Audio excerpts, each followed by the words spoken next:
everybody, to the Beards and Bible podcast. It has been a minute. Man, oh man, back together again, and it feels so good. The boys are back in town.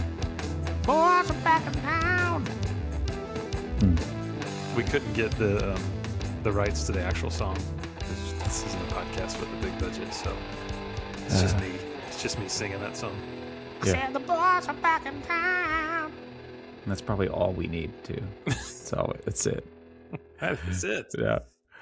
Oh man, how the heaven are you, Gabe Rutledge? I'm good. It's weird because you just asked me that question off air, so I have to pretend like you. Oh yeah. We just catching up before we hit record. Yeah. So yeah, so good. Yeah. In the 3 minutes that have elapsed since you last asked me that question, I'm still good. You're still good. It'd be bad if you were like, no, I'm doing terrible now that we're on the pod. So. Yeah. Just been busy with life and everything, and but it's good. Life is good. Oh, we went on vacation out west in the time that we're off the air, and we went to some cool places. Flew into Vegas and did like a big 350-mile circuit around, starting in Vegas and kind of going east, like through Utah and stuff. And that's really cool. Awesome, man. Yeah. What was your favorite part? Definitely Zion National Park. Yeah, was my favorite. Yeah. Have you ever been? I have never been. No, I've been to California, but never been to like the Vegas area, the Southwest, anything like that. Yeah. Stacy wanted to go to Zion. I knew nothing about it up until that point, and when we went, it was just like, wow, just super cool, just breathtaking. That's awesome. Is it like all the rocks and everything that make it just so interesting? The landscape and everything? It's centered around the Virgin River that flows through southern Utah. Okay. And it's a canyon. And so the whole national park is centered around this canyon. And the further up you travel in this canyon, the narrower it gets. But these canyon walls are like 1,500 to 1,800 feet tall. Whoa. So you can literally just follow the river up through the middle of this canyon and drive. And like you said, the further up inside this canyon you go, the narrower it gets, to the point where you're just like in a canyon that's like 6 feet wide. You can hike a trail called the Narrows that actually takes you up into the river. And so off of this canyon are little finger, like, day hikes and stuff that you can do, or multiple day hikes and stuff that you can do. We did a couple of those. The highlight was probably Noah and I won a lottery, and we were successful in getting permits to go up and ascend what's called Angel's Landing, which if you've seen anything on YouTube about Zion National Park, you have definitely seen stuff about Angel's Landing. It's one of the most, if not the most dangerous hikes in the United States. Whoa. In terms of like death, and if you fall there, it's done. So were you guys on like harnesses and tether and stuff, or no? No, they have they have chains that are suspended on these poles that are like drilled into the rock. So you're like just hand over hand pulling yourself along on these chains. Gosh. Yeah. Did you guys feel like you came close to falling, or did you feel pretty safe the whole time? No, I felt pretty safe the whole time. There was one part where I was kind of at a mental block, and I was like, I don't know that I can do this. And I was about to shut down and lock up. And there was a guy who was walking by. His name was Scott. And I looked at him and I go, man, you're like as cool as a cucumber. And he's like, that's because I'm from Louisiana. We got alligators and stuff there. And he stopped and he looked at me. He's like, turned out he was an angel. Yeah. He stopped and looked at me and he goes, man, you look like you're a non-denominational pastor. What? And I was like, what? We're standing at the top of Angel's Landing. I'm like, what makes you say that? He goes, I don't know. Just something about you. He goes, well, I'm a pastor, so I could spot that in people. And so we just started talking, and the whole way. Were you like guilty as charged, or did you not tell him? No, we talked for a while. We exchanged phone numbers, and I'm still chatting with him and texting with him and stuff. Really you think he's going to listen to this episode? I didn't tell him about the podcast actually, but maybe I'll send him a. Yeah, I should. Yeah, Scott. I know, but yeah, it was a really cool experience. Noah and I did it, and we're really grateful that we did. But it was one of those things where it's like I was nervous for my own life, but I was also nervous for my 18-year-old's life, who felt invincible up there at the top. Oh, sure. But yeah, definitely look up the YouTube videos on Angel's Landing. It's a wild experience. My goodness. A guy had died. A guy fell about 2 weeks before we hiked it. A guy fell to his death, but holy cow. I think as far as death tolls go, like it's got the highest death toll for a single trail in a national park in the United States. See, I would have thought that distinction belonged to Big Sur in what's the name of the park in California? My brother's hiked it before. One of the big, I can't remember the name of it, but anyway, it was kind of the same thing. There was a part of the climb where basically there were all these signs that was like, you're entering at your own risk. If you fall, you're dead. And X amount of falls happened last year, and X amount of fatalities from the falls that happened, and so yeah. I know Half Dome in Yosemite is pretty dangerous too. That's the one. I don't know why I said Big Sur. Yeah, Half Dome. Yeah, but I don't think it even touches Angel's Landing. No. Yeah, so I just looked it up. Angel's Landing in Zion National Park is known as one of the top hikes in USA and also one of the most dangerous. I know that the Grand Canyon claims the most lives. Yeah. But that's just I think that flash overall, floods is kind of a big deal in Grand Canyon, right? Yeah, flash floods and overheating and falls. Kill a lot of people in the Grand Canyon. Man. But we did go there as well, so I was really testing the limits. And you guys just took a tour of the most dangerous places in the U.S. apparently. Yeah, and we went to we were in Mormon world too, being in southern Utah. So had some good conversations with some former and active members of the LDS Church and all kinds of stuff. Man, we should have one of those people on the pod. That'd be cool. We got home and our house, our kitchen had flooded because of a leak behind our refrigerator. Oh, no. So we just wrapped up a big kitchen remodel because of that. And so, welcome home. Yeah. But I know you have been really busy with seminary and you have a book coming out in 2 weeks. You want to talk about that? Tell me about it. Yeah. It sounds almost like I told you to ask me about that or something so I could promote it. He did not tell me to. He slips me a 20. Yeah, there you go. Just Venmo it to you. Yeah. Yeah, man. So book, it's called Elusive Expectations, and really excited about it. I had a really awesome team working on it to get this published. So we're really proud of it, and it comes out in 2 weeks, so July 24th. So it'll be available on Amazon and at any of the Experience Community Church campuses. So really looking forward to getting in people's hands. I'm actually really nervous about people reading it, even though the manuscript's been done for about a year. It always makes me really anxious when people finally start reading it, Yeah. Because I'm like, does it totally suck? I don't know if it does. Maybe it does, maybe it doesn't, but I guess we'll find out. The feeling of grilling a steak and feeding it to guests. Exactly. You're like, how is it? Was it too salty? No, it's not cooked enough. I'm sorry. Yeah. So I always get insecure about it, but I'm sure it's great.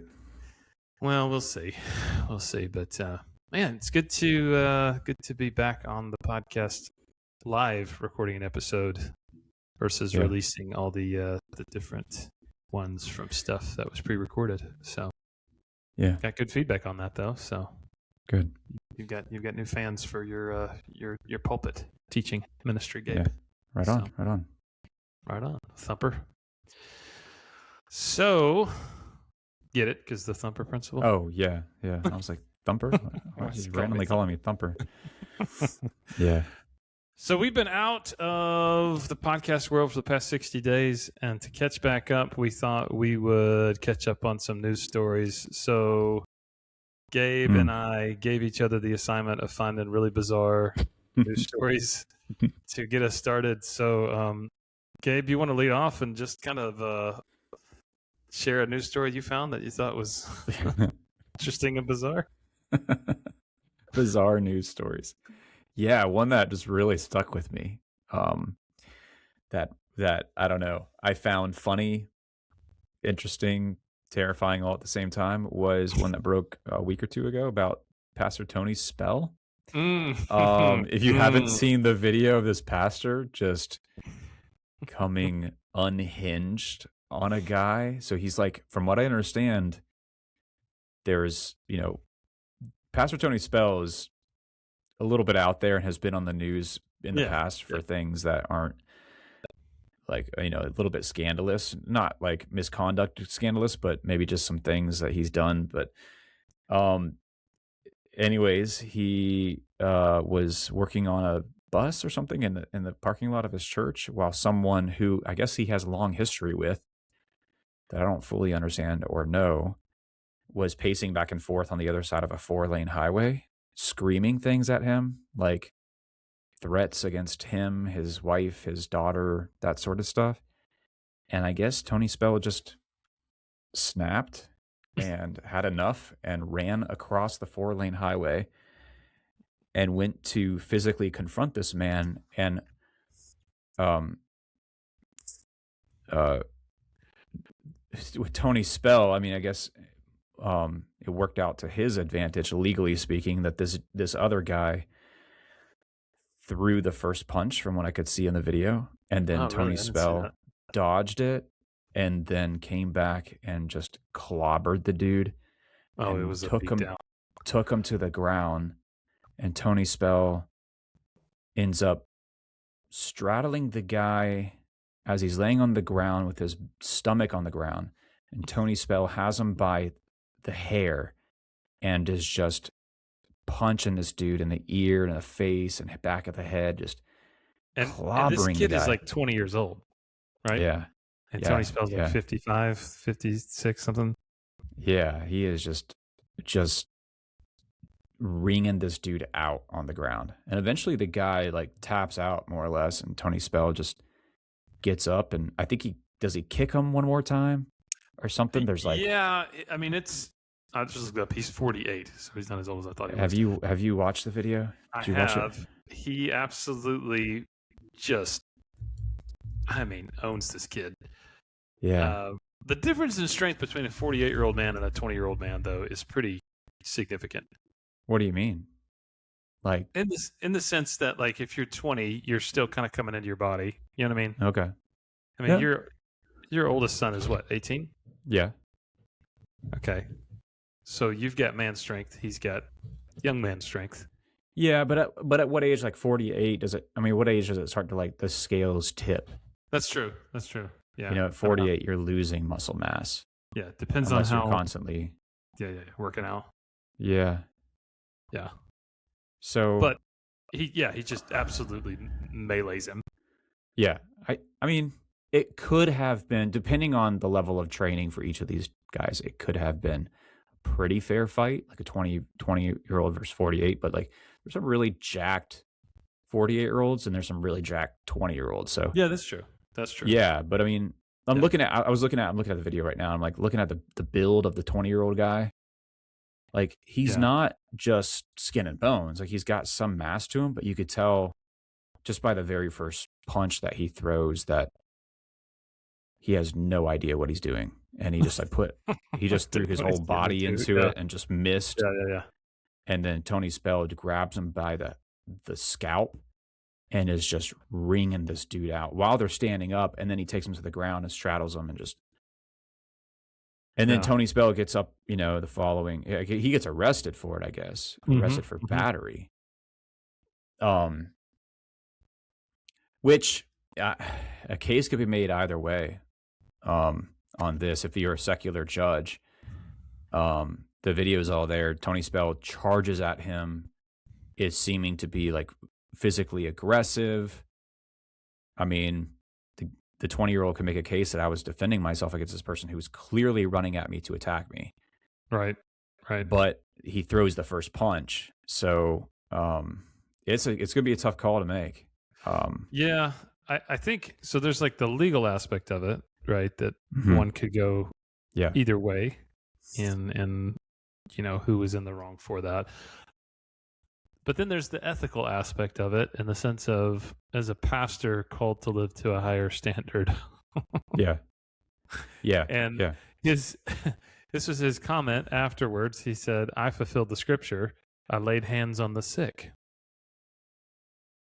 Yeah. And that's another aspect of like the whole thing, is the amount of people who are basically like, this is a case of, what is it? FAFO kind of deal, or like yeah. like In case you know what that means, mess around and find out. Basically, yeah, yeah. or people saying he makes me lie down in green pastures, like because he's laying in this really green grass and he's just clobbering him in this green grass, or the man is being a real shepherd of God, defending his Well, flock. so here's kind of what I would say. If Tony Spell was a pastor friend of mine, Mm-hmm. I would say that he probably should have turned it over to local law enforcement, because Tony Spell is called to live at a higher standard as a pastor, as a man of God. Yeah. And when the Bible says that the overseer is not to be quarrelsome, I'd say running across a 4-lane highway to clock your 20-year-old neighbor who's screaming obscenities at you is probably not a good look as an overseer of the Lord's church. But yeah. Only in America would we applaud a guy like that and say, that's the kind of pastor I want. Anywhere else in the world, that would be like a shameful thing. But yeah. I think he's in the wrong. I think there's something to be said. Like, if the guy was physically attacking him while he's working on these buses, like the guy goes the other way around. That self-defense. Right. There's a place and time for that, even as a pastor, of course. But but the pastor being the aggressor is kind of an interesting. Yeah, he got physical. He made it a physical thing. Yeah. Well, and there's also the follow-up story that came out. I think it was yesterday or the day before. That I guess the property of the church is like borders the this neighbor's, right? I mean, it's the property of the church or whatever. Yeah. So at like 4 a.m, the neighbor calls the police because Tony Spell is out mowing the church lawn at 4 a.m. on a zero turn. Yeah, I did see that. Yeah. Did you see that? And he has the like police some officer guys with him weed eating as well. Yeah, just basically to troll. Yeah. Yeah, so like that's pretty Christ-like, man. Yeah. So I saw that and I was like, man, this is interesting kind of moral dilemma. And yeah, I think our the carnal side of us is like wants to cheer this dude on because it would make anybody angry to hear that kind of stuff being yelled at you. Yeah. And I don't know what I would do if I was in the situation Tony's I don't either. I honestly don't. Yeah. I would hope and pray that I would have enough self-control to walk away, call law enforcement if I thought it justified calling law enforcement, and let them handle it, and then not repay evil for evil like the scriptures tell us to. But yeah, what a wild story. Mm-hmm. Mm-hmm. Would you like to hear my bizarre story? Yeah, I would. Okay. I'm going to text it to you so you can follow along because it's such a good one. Okay. My story comes from a place in Oregon. So an Oregon game store is suspending its Yu-Gi-Oh tournaments due to hygiene concerns. So out of Beaverton, Oregon, July 1st, an Oregon game store announced it's suspending its Yu-Gi-Oh card game tournaments for 1 week due to complaints about the hygiene of attendees. Kronos Games and Gifts at Beaverton posted an announcement on its Discord server confirming no Yu-Gi-Oh events would be held for 1 week. Attention, at Yu-Gi-Oh, we regret to inform you there will be 1 week suspension on our local events. We have had issues with people mistreating the restrooms and multiple bad reviews because of poor hygiene. Yeah. As a reminder, we encourage players to follow Konoma. I guess that's like the sanctioning league guidelines, and report anyone who does not. Konami, the company behind the trading card game, had to issue official tournament guidelines that address the subject of hygiene. Bye. Neglecting to wash or put on clean clothes contributes to an unpleasant atmosphere at the event, the guidelines state. Duelists who neglect self-care to the point they are negatively impacting the tournament may be asked to correct the issue to continue in the event. So, wow. There you go. So our apologies to listeners from Beaverton, Oregon. If you were hoping to go to the Yu-Gi-Oh tournament at your local game store, it's been called off because of hygiene issues. So Yeah, I'm looking at one of the pictures here. You can almost smell it, can't you? yeah, a little bit. I see a guy. I see a guy with a black hoodie and a black beanie on. I'm thinking, it's probably really warm in there. Yeah. When's the last time But that he's hoodie got washed? yeah. Yeah. Bless him, Lord. Yes. I don't know if you used to teach high school, right? Yes. Yeah. Did you ever have a class like right after gym? Yes. Oh man. Mm-hmm. You And remember how your classroom the would gym smell? shirts are always polyester and Ugh.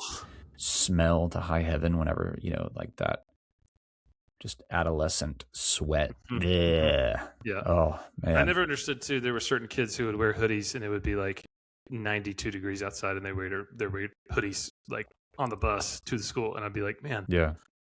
there's no way that hoodie can be doing what it's designed to do. It is trapping in so much sweat and body odor. And yeah. Mm. So all that to say to my Yu-Gi-Oh card trading game friends, if you want to play, you got to practice basic hygiene. Yep. It always pays to wash and put on deodorant and brush your teeth. So, Yeah. so yeah. Any more weird news stories, or is that about it? That about does it No, for man. the 60 days. Yeah, no, there's a lot going on in the news. It's a lot of weird stuff. Yeah. I was a toss up between the UFC thing and the White House lawn and Oh yeah. Tony Spell. I went with Tony Spell, but yeah, there's a lot to choose from with weird news. There is a lot to choose from. Yeah. Well, you think we should get into the big stuff? Yeah, that's it. Okay. The big stuff. It is July 7th, 2026, as we're recording this. And the past 60 days, what has dominated the news cycle really are kind of 5 big stories. First is the U.S.-Iran war and all the crisis in the Middle East. So, Gabe, if I had been just totally off the grid for the past 60 days, living in a yurt in the middle of the desert, yeah, and I said, "Hey, what's going on with Iran? Are we done? Are we done at war? We ceasefire? Gas prices down? What would you tell me? How would you catch me up?" I'd say it's at a ceasefire that's teetering. Every day seems. Every day could be, yeah. No, it's super fragile ceasefire. And it seems like Iran wants it that way. At least the different factions and stuff in Iran. It's like they are, we got to keep in mind like the worldview is like Shia Islam. Shia Islam is waiting for their 12ers, they call them, which they're waiting for the 12th Imam to come out of hiding, and he will do so at a time of global calamity. So, yeah, and you have that in mind. Means they have no motivation to quit fighting, essentially? Yeah, they have motivation to continue fighting. Yeah, so, and here we are just thinking about, we just want, cheap energy. And I think we as everyday citizens of the United States of America don't really understand the worldview of those in leadership in Iran. And we I don't know, we've, to a certain extent, we kind of kicked a hornet's nest, but I think it's one that we let grow way larger than it should have been allowed to grow. And now it's like, okay, we got to finally deal with this, and it's going to hurt really bad once we do. Yeah. And that's kind of where we're at. And I think the president hasn't done a very good job of, like, he needs to be on YouTube live every evening educating us on the war, why it was important to start. Yeah, it hurts right now at the gas pump, but here is their worldview. Here was their ambitions. Here's a clip of them every single day for the past 30 years chanting death to America. He needs to be doing a better job of like getting buy-in from the American public. Does it seem like he's been a bit dismissive about the scale of the war since the beginning of the war? Yeah, he has to be, I think, because midterms are coming up and he's the deal maker. And I think he realizes that he started a war that a country wanted us to start. Right. Iran wanted us to start, and then he was thinking he's going to deal his way out of this, and they're not really. They're not the dealing type. They're not reasonable. They're not the dealing type. Yeah, this is like they're calling our bluff one threat after another, and I think that's where we're at. And I think we're gonna probably option A is we're gonna have some sort of like mediocre deal that keeps the Revolutionary Guard mostly intact and give them a degree of control over the Strait of Hormuz still, but maybe put some serious limitations on their nuclear program. That's probably what's going to happen. And then 20 years from now, there's going to be another major regional conflict because they, things flare up, tensions flare up again because they want their imam to return. Or option B is we commit boots on the ground and there'd be a coalition boots on the ground invasion and a full scale regime change like we saw in Iraq and removing Saddam Hussein.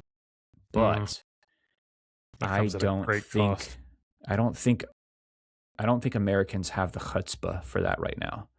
Yes. We don't have the fortitude for that right now because I think most Americans are weary just with this conflict. I don't think they'd be able to stomach a full-scale invasion with a regime change. And Iran knows that. Yeah.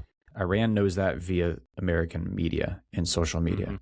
And so that's why they're repeatedly calling our bluff on this. Yeah. Well, explain the Strait of Hormuz. Why is that such a strategic bit of real estate? And why has that kind of become the bargaining chip for Iran? I'll start, but go ahead and look up real fast, like Google what percentage of energy or gas or of oil flows through the Strait of Hormuz. Okay. But so the Strait of Hormuz is a geographical choke point, basically between the Middle East and the rest of the world, and Iran being a major oil producer and exporter to places like China, maybe Indonesia, Southeast Asia. This is saying 20%. 20%, yeah. So a very significant amount is going to the Strait of Hormuz. So geographically, it's a very narrow little strip of water. It's international water, so they can't control it. They don't have sovereignty over it, but they can if they can. I mean, it's like, who's going to stop them, right? And so what they've done is they mined the Strait of Hormuz, and you have all these cargo ships that are basically wanting to go through. But because there is the potential for one of them to hit a mine, the insurance companies that insure these oil tankers are saying, you can't go through there. We are not insuring the contents of your boat. And so naturally they're not going then because there's a threat of mines. So in effect they have, and also they're sending like drone boats out to attack, kind of suicide drone boats to attack oil tankers. Occasionally like Shahed drones and stuff that are aerial bombardments that are unmanned drones, stuff like that. So they're just keeping the threat level high so that the insurance companies are prohibiting their tankers that they're insuring to go through the Strait of Hormuz, and therefore bringing everything to kind of a grinding halt. And that's 100% trying to basically keep that as a hostage situation. If the world's petroleum is a hostage, is like, that's their bargaining chip. That's the way that they're trying to get what they want, basically. What they were doing is they were allowing Iranian vessels to leave. So it was helping, there's more than just Iranian vessels that are going through there, obviously, but they were allowing Iranian oil to be exported out of Iran. Well, Trump was like, okay, well, no, if you're going to close just to Iranian oil, everything's going to shut down now. And we're going to blockade it. And we're going to be turning ships around and stuff. So that's what he did. And it seemed to have brought them to the negotiating table a little bit. But really, it kind of put the pressure on.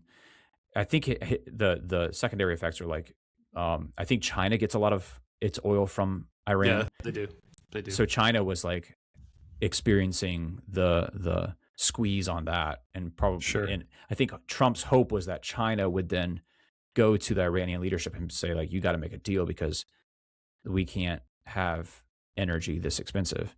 Sure. But I don't know if it's going to pan out that way. And I don't know if China is going to cave or not on that either. But yeah. Yeah. So it seems like where things stand today is there is a ceasefire, but there's certainly not peace or resolution. Mm-hmm. Very unsteady ceasefire. Large-scale fighting in the region has paused, but the whole nuclear program, it's kind of unresolved in terms of, what their nuclear capabilities are. It seems like nuclear capabilities have been greatly reduced, but their plans for rebuilding them remain unresolved. The regional militias still remain armed.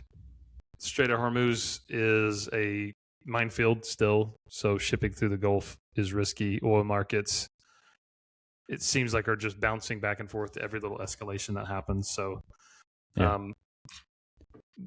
when will it stop?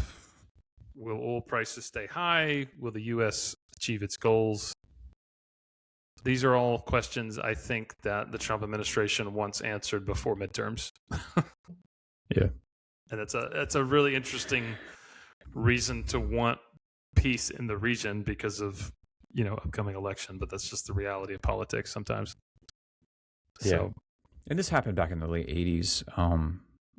You had Operation Earnest Will, which after Iran closed the Strait of Hormuz, Operation Earnest Will was basically an escorting mission by the U.S. Navy to bring Kuwaiti oil tankers out of the Strait of Hormuz safely.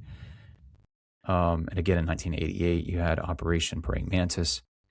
So it may come to that. It may be where like the U.S. naval fleet escorts vessels through the Strait of Hormuz. I know they have mine detection vessels and stuff that go under the water, can be towed under the water and detect mines and potentially destroy them and kind of cleared out that way. And that may be what it comes to. But yeah, so it's definitely they definitely have geography on their side. And that's the thing, is when you have a maniacal and religiously charged regime like the Iranian Revolutionary Guard, and they have a little piece of geography that they can control. Yeah, you've definitely got a good trump card there in your hand. Did you say trump card? That's the most wonderful card in the world. Yeah. Different trump card. So. Yeah. Okay. So that's probably the biggest. Second biggest news story, I would say, not bad news, just news. The 2026 World Cup begins. It's bad news for Mexico because they just got taken out by England. By jolly good England. They get taken out, didn't I? Sorry to our UK friends, but that's what I think of. Oi! England's football team. Yeah. Yeah, so this is an interesting World Cup for two reasons. It is the first World Cup with 48 teams instead of 32. It is a World Cup that has been hosted jointly by the U.S., Canada, and Mexico. So it is one of the largest sporting events that has ever been staged. And in total, there are more than 100 matches that will be played across North America by the end of the World Cup. So you would be very proud of me, Josh. Did you watch a soccer game? I didn't watch. Well, yes, I did. But guess what? I watched it. I watched a World Cup match in person. What? I went to a game, whatever they're called, match game, whatever. Wait, you didn't tell me this. Where did you go to a game? With my own two eyes. Yes, I went to Auburn, Alabama. I saw Argentina beat Iceland with my own two eyes. Wait. Was that World Cup or was that a preliminary? I don't know. But Lionel Messi was there. And when was this? This was like, I don't know, last month, a couple weeks ago. Versus Iceland? Yeah, Argentina versus Iceland. I'm looking at Auburn. Yeah, 90,000 people packed the stands of Auburn's you are football correct. stadium. I'm looking right now. You are 100% correct. You didn't tell me this. I didn't know it was a World Cup thing. I thought it was just some sort of like little game. And Lionel Messi. So I'm looking it up. It's a pre-World Cup international friendly. Okay. But that's still a big deal. You got to see Messi play in person. Holy cow! Yeah. I got to watch him score his first goal. And My goodness. it was absolutely deafening when he walked out on the field. Were there a lot of Argentinian fans or just a lot of like soccer fans in mostly general? Argentina. Yeah, mostly Argentina fans. Wow. But it was wild, man. 90,000 people on Auburn University's campus, like packed in that stadium. Yeah. I can't believe you didn't tell me. That's crazy. We had to park about a mile and a half away, and we hiked in, hiked out. It was wow. And then we sat in traffic in Auburn for upwards of 3 hours just trying to get out of the parking lot. Man. Well, that's what SEC football games are like. So there you go. I'm good. I am good. Yeah, it was cool though. So you get to see, I think, firsthand with World Cup coming to the U.S. just how soccer, or football as it's known everywhere else in the world, is a global sport, and really the U.S. has not had a kind of appreciation for it. Yeah. But this year, I think you're kind of seeing a mutual respect between the U.S.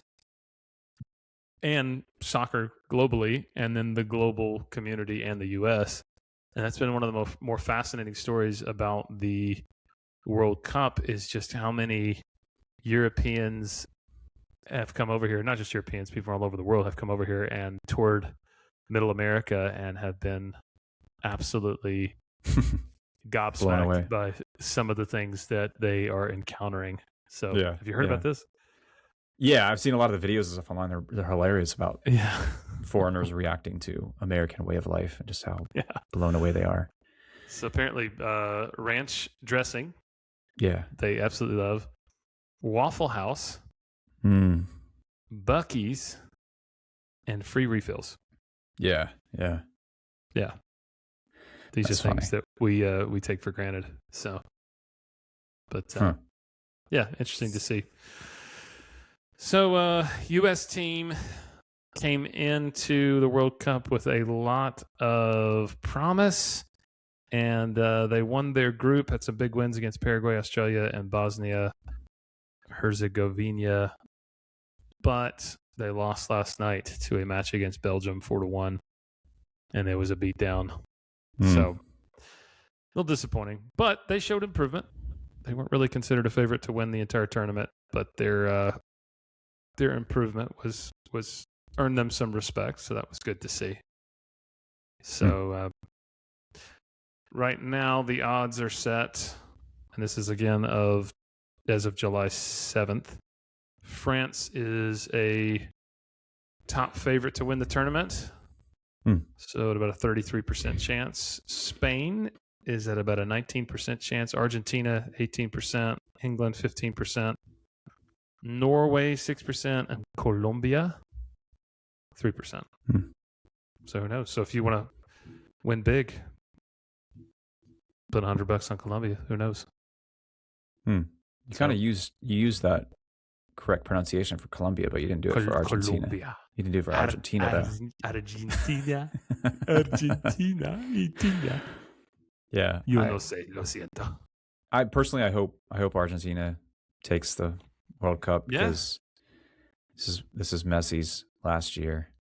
Do you have a man crush on Messi after seeing him play in Auburn? No. I think he's got a cool demeanor. I think he's a good guy. He's really likable. A good guy. Do you know him? You know him personally? You know the state of his soul? You know you his just character? See it in his eyes. The eyes are the window to the soul. I don't know. Yeah, whatever. He kind of looks like if Liam Neeson lost a bunch of muscle mass.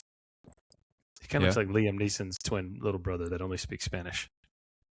I just can't imagine being all the other players on Messi's team, and the entire game, all you hear is Messi being chanted.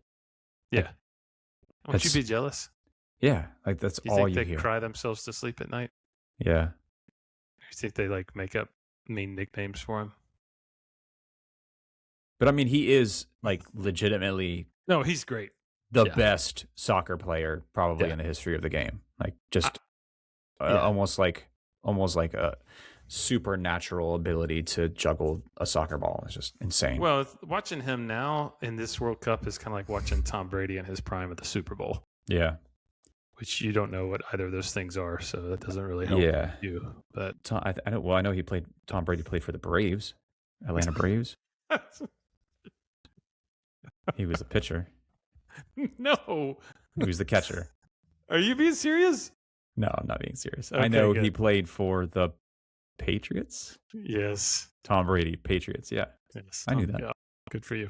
Okay. Yeah, All right. Shall we move on from the World Cup? yeah. But I think soccer is growing in popularity in the United States. It's just It is. interesting. It is Yeah. very much.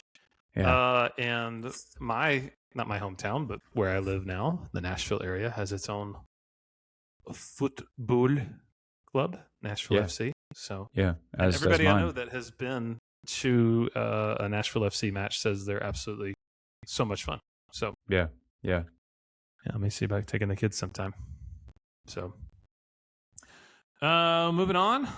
Another news story that's gotten a lot of press is the U.S. economy. So, Gabe, how would you describe the U.S. economy right now? Can it be described? Can it be apprehended? Can it be understood? What is it doing? Yeah. I think it's just still experiencing higher than normal inflation, and the war in Iran doesn't really help with that either. We got a new Fed chairman who wasn't as eager to lower rates as maybe Trump hoped that he would be. But yeah, things are just kind of like plateaued out. It's not stagnant, whereas the inflation is high, but also the stock market is like it closed in the 52,000 range today, which is like unprecedented. Unprecedented highs. Yeah, it's like crazy. And oil prices are coming down a little bit, but yeah, food is still super high. Yeah, housing's still really high. Yeah, what's so strange about the economy, this is what like you can never get a read on, especially with the news cycle. You know, one source that's more conservative leaning will tell you about how amazing it is, right? Stock market's strong, inflation is fallen, unemployment is low, wage growth is stabilized. We're doing better than we have in forever, right? That's if you're listening to conservative news. And then if you listen to more liberal leaning news, oh my gosh, affordability. We're in an affordability crisis. Grocery prices, housing prices, mortgage costs, insurance costs, energy prices. Oh, nobody can afford to live. We're barely making it. And so it can be really confusing to try to read between the lines and go, okay, it kind of seems like both of those things are true at the same time. And that's what makes the economy such a slippery animal to try to apprehend and understand. Like, is it a boom? Is it a recession? What are a little bit of both? Like, I think if it wasn't for the conflict in Iran, I think we'd see a bit of a economic boom. But I don't like the tariffs. I think just from my little, watching and reading history or whatever, I don't think the tariffs were the right approach. You mean history like Liberation Day? Yeah. I'm not an economist by any stretch of imagination, but I think the tariffs were a shot from the hip that ultimately we're going to be winning so much we'll get tired of winning. So yeah, he threw all these tariffs on everything, and I don't think, and his goal was to try to get production and manufacturing back to the United States, but or keep it in the United States. But ultimately, the reason why those industries left the United States to begin with wasn't fixed. The systemic problem is just American entitlement, unions. It's too expensive to employ people in the United States. So these corporations take their business, their jobs elsewhere, overseas, and it's cheaper to hire people overseas and bring the stuff back to the United States. So he didn't fix the underlying issue, nor do I think that it could be fixed at this point. But he just put tariffs on everything. And I don't think that was the right approach if you really want to bring affordability into the market. But yeah, it's tough, man. And economics is going to drive. It drives, like, Reagan said, it's economic stupid. It's like it drives everyone who pulls a lever at any polling place to vote is thinking about the economy. Yeah, well, I mean, it's, really good for people on Wall Street, the economy right now. Yeah. But most average Americans are not looking at, oh, look, the NASDAQ is finishing higher than it ever had. Like, nobody's... not nobody, but most people are not, using that as an indicator of how well they're doing financially. Right. They're going, I just filled up our minivan and it cost me $75. Yeah. Right? That's kind of what people are thinking. So, I mean, it almost feels like politicians on the right are gaslighting everyday Americans by telling them, no, we're doing better than we've ever been. They're like, really? Tell that to my bank account because I don't see it, So, it can be a very slippery thing to get, your mind around. Mm-hmm. Yeah, I think we've hit a degree of a new normal, honestly. Right. Yeah. So yeah, interesting bit of kind of economics. Still a lot of risk for the oil markets, interest rates, consumer debt, and then housing affordability. I think all of those things kind of play into that, and those will ultimately have a lot to do with the midterm elections that we'll talk about a little bit later. But another news story that is really interesting, we've talked a lot about it on this podcast, but I don't think we've actually probably even scratched the surface of it, is artificial intelligence and what's been happening in what people are calling the AI race. So you had the space race, the nuclear arms race, and now we're kind of seeing the AI race.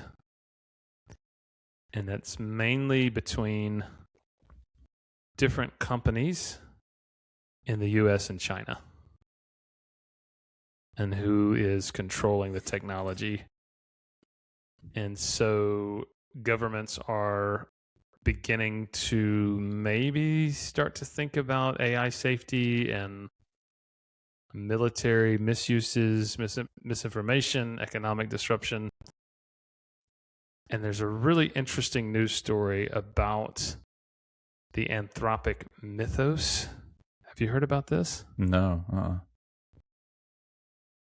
So Mythos was is still around, a highly advanced AI model by the AI company Anthropic that is so capable in finding and exploiting software vulnerabilities that it began to spark national security concerns.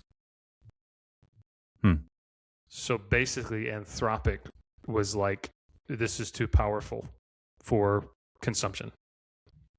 So it's very, very, very restricted. Anthropic basically realized we have created something that in the wrong hands, this could do anything. And that's kind of scary. The fact that like the ones that created it and made it basically said, uh-oh, right? Like we've just built something that we don't quite understand and it's more powerful than we thought it could be. And so it's kind of getting bizarre. It's kind of getting surreal. And the US still doesn't have a comprehensive federal AI law. Regulation is starting to be talked about more, but it's still really playing second fiddle to economic advancement.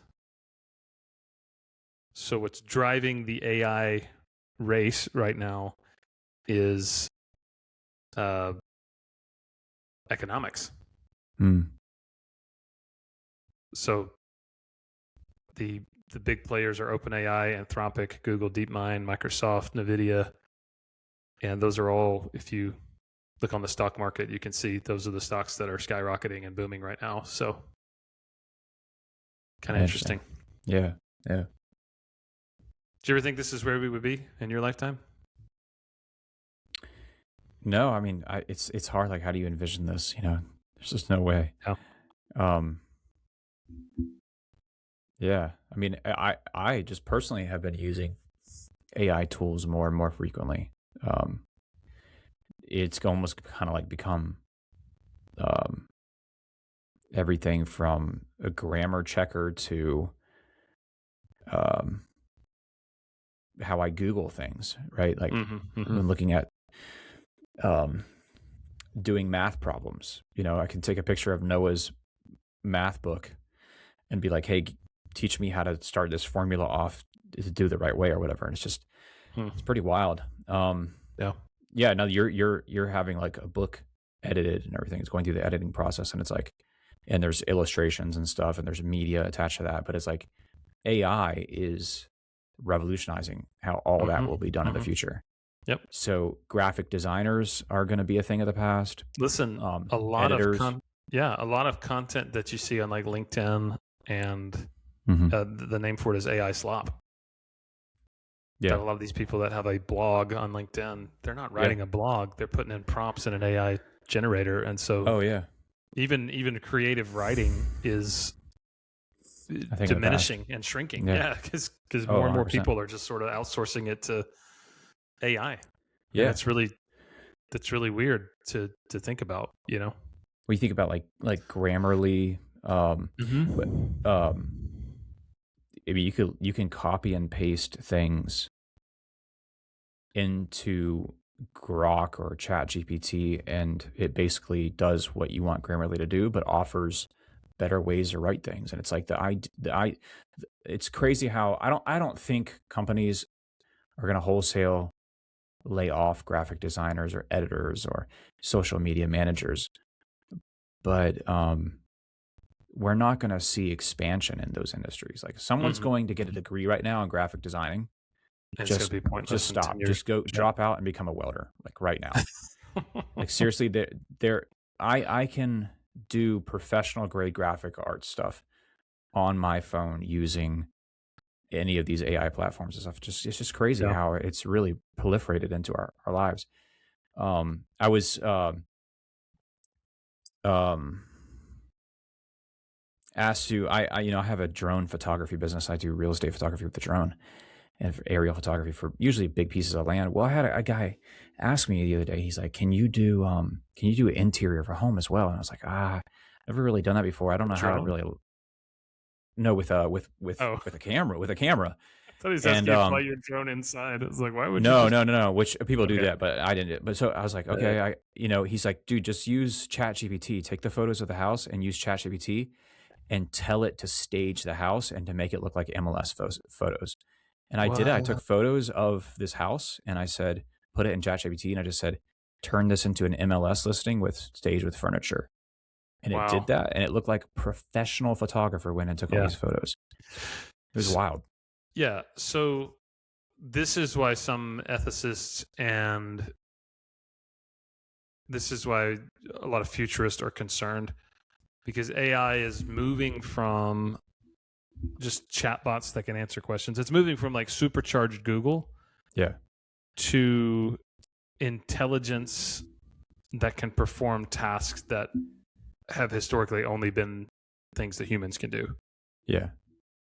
So like you were just saying, like, hey, put these photos in such a way, 5 years ago, somebody with an Adobe account could do that, or a CAD drawing could do that. And now somebody with a ChatGPT subscription can do what somebody who had to be trained in CAD could do 5 years ago. Right. And what's alarming is how fast that's moving.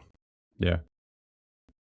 So, people joke about, Terminator 2, Judgment Day, and Dyson, and the robots. And do you remember that movie? You watched that movie, didn't you? Okay. Yeah.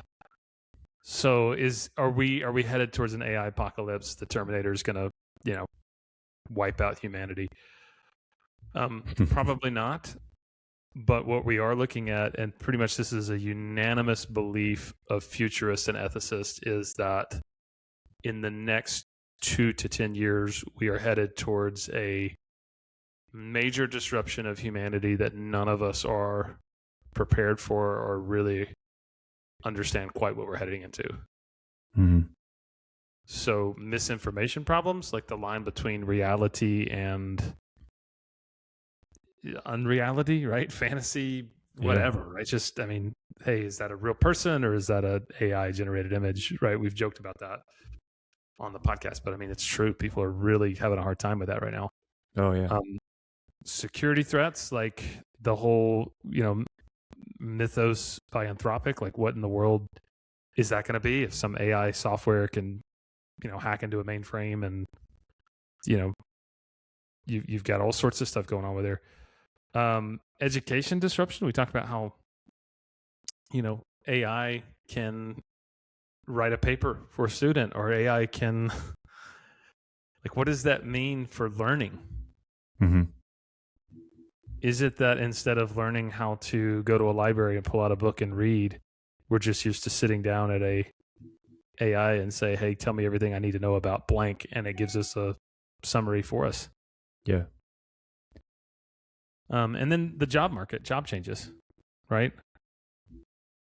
So a lot is going to change, and for the most part, we're kind of asleep at the wheel.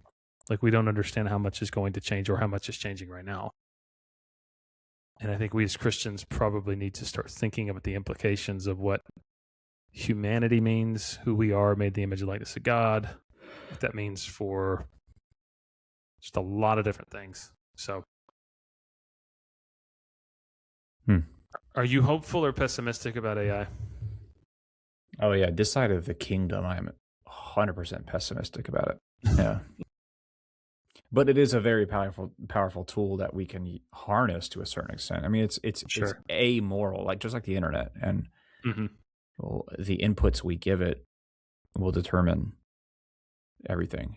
So I use AI platforms for doing, everything from like biblical research to math to like I said, checking grammar. It's something that I'm using more and more on a daily basis. And right.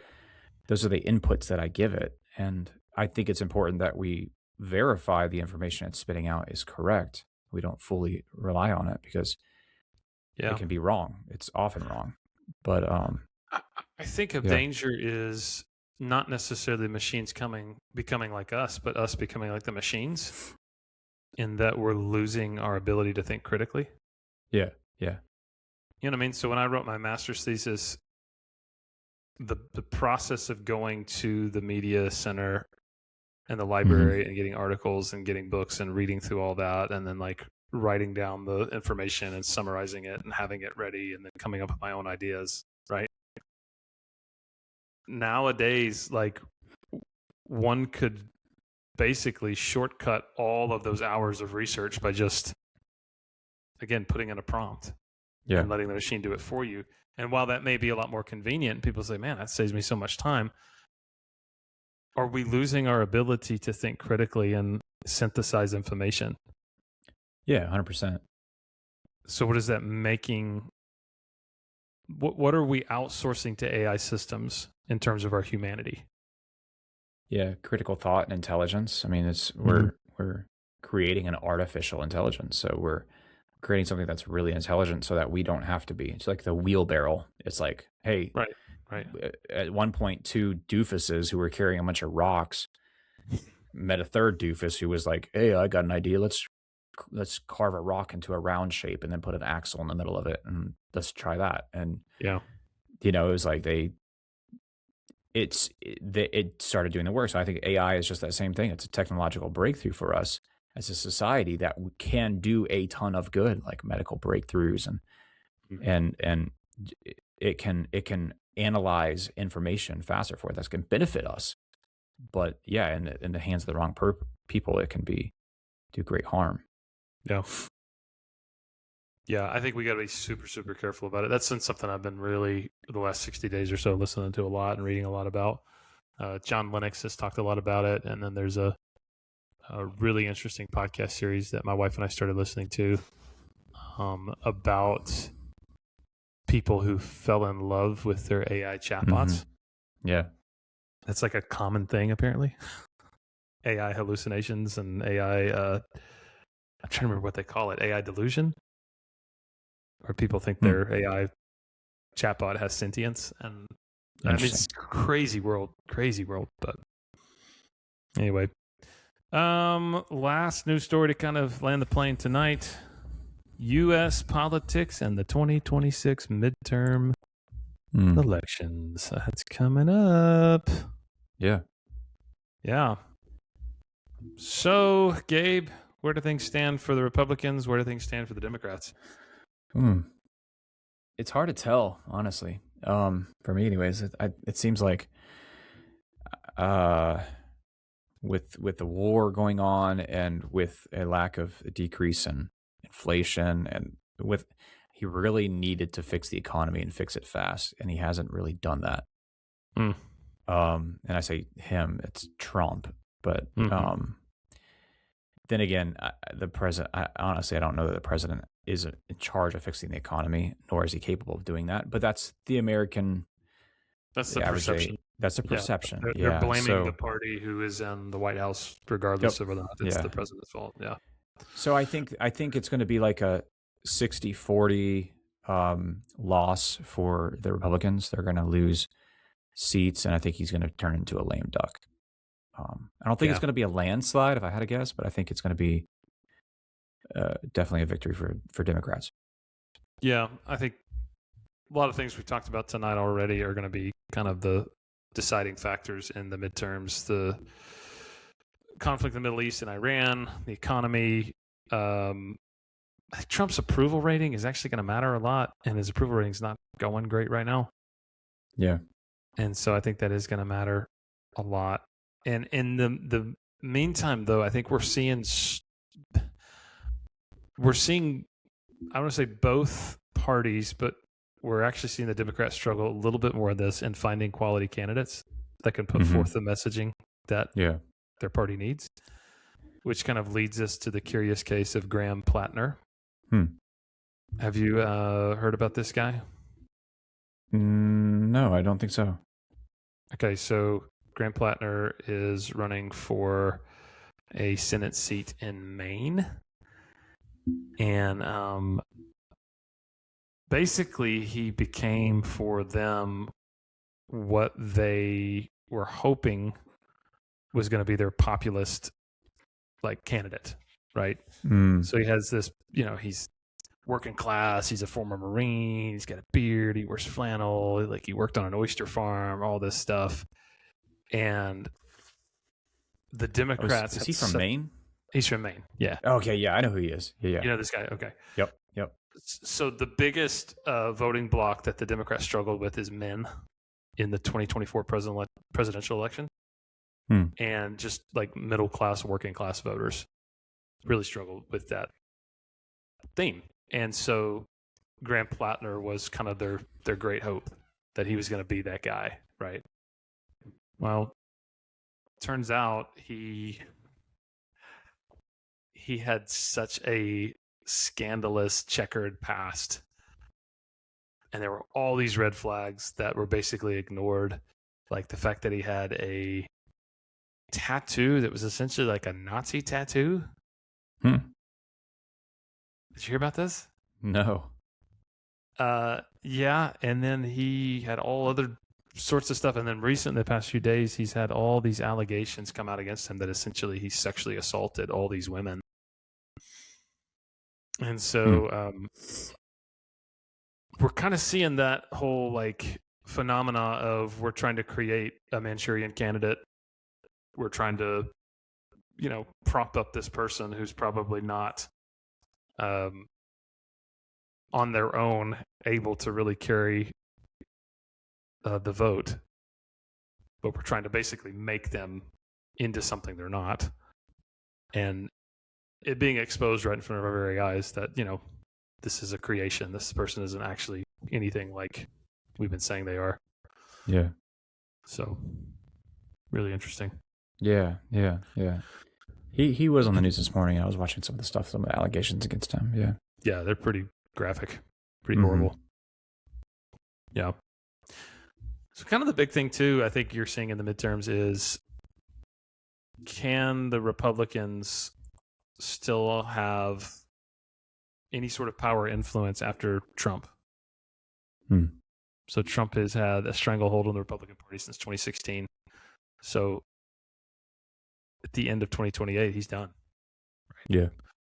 And I think the party is trying to look ahead to see, okay, who are we going to be after he's gone, right? So, and they started telling him no. They told him no at the what do they call it? The political retribution fund that he wanted to create, and they voted that down. And so that was kind of a unusual thing because he usually gets his way when it comes to Congress, but he did not with that. Yeah. So, yeah, I think you got some good rising stars in the Republican Party. Like that would probably carry the baton, like J.D. Vance and Rubio. But I think conservatism in America is beginning to kind of splinter a little bit. So you got like major, very influential characters like Tucker Carlson who are saying they're done and they're starting a third party.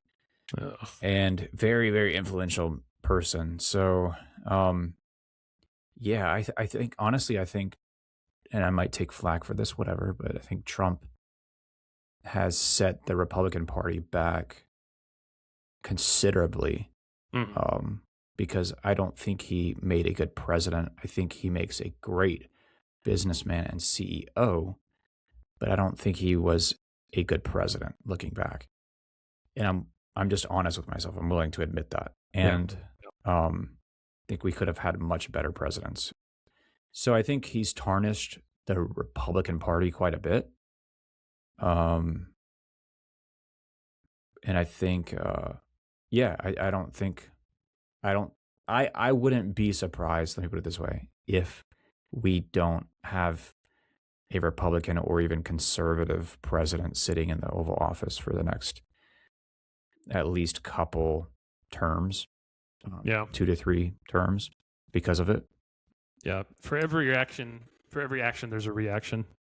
And I think you kind of always see this effect when you have a party that pushes way too hard with no respect for the other side.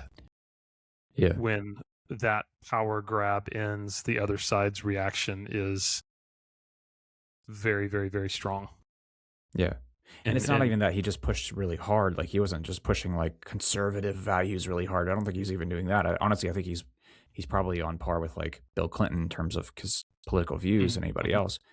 But it's that he created a persona of kind of like a godfather, a political godfather. Like anyone who defies me, I'm going to like make tweets about you at 2:00 in the morning and how you're a horrible human being and I never liked you to begin with anyways. And all this stuff. Like Marjorie Taylor Greene was like ride or die Trump forever. And then she stood up to him and told him no. And then she became public enemy number 1 and he stabbed her in the back.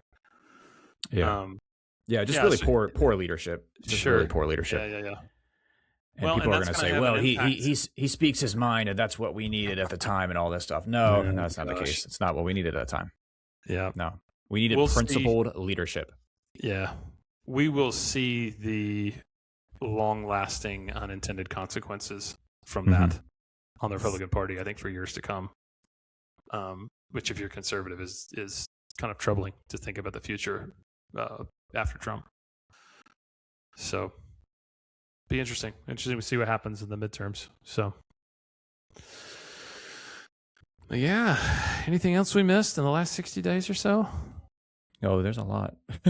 There's a well, lot, I just got a thing, a notification from 49 minutes ago that we started bombing Iran again. So there you go. Oh, okay. Well, our report on Iran was completely outdated.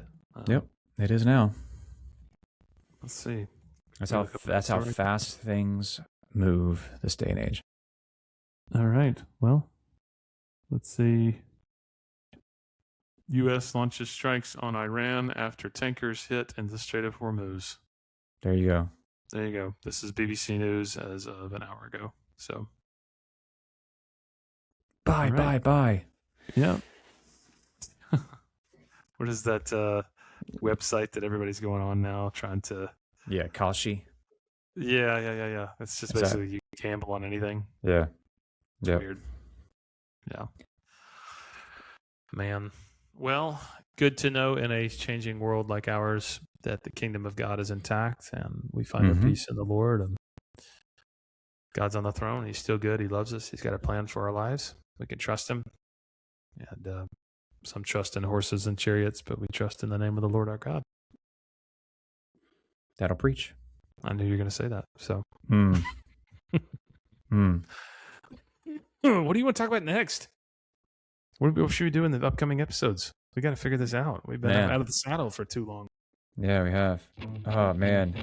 We got some emails. We answered some emails, yes. I got an idea, but maybe I should tell you about it after the air, just in case. I don't want to be too inflammatory. Inflammatory. So. Yeah.